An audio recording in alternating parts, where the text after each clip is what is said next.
President Obama was just speaking earlier this week about the ties between poverty and unrest. What are your thoughts on it?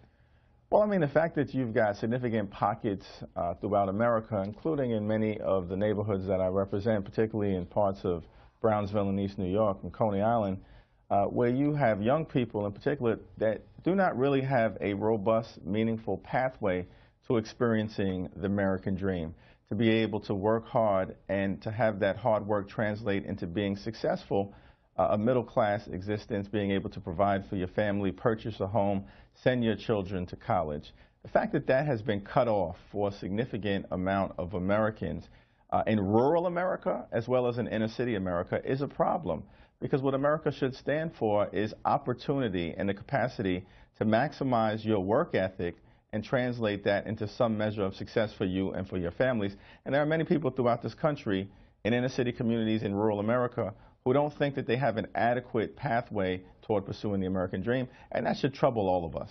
The Washington Times has this headline this morning as well: absence of a stable upper middle class in Baltimore, that is seen as part of the problem. Do you agree, and if so, why? What is the absence of stable middle class do to these neighborhoods? Well, the problem of a declining middle class, in fact, is one that America has got to confront.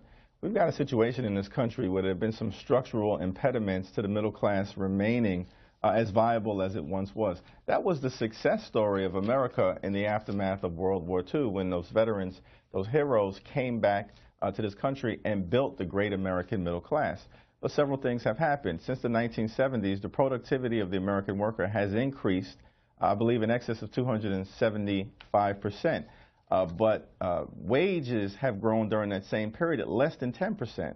And so though the American worker has been more productive, they're falling further and further behind. And in inner city communities like Baltimore, where you don't have a stable middle class that provides the same level of investment and engagement in the neighborhood that you might otherwise have, then you're going to have issues and problems and challenges in those communities.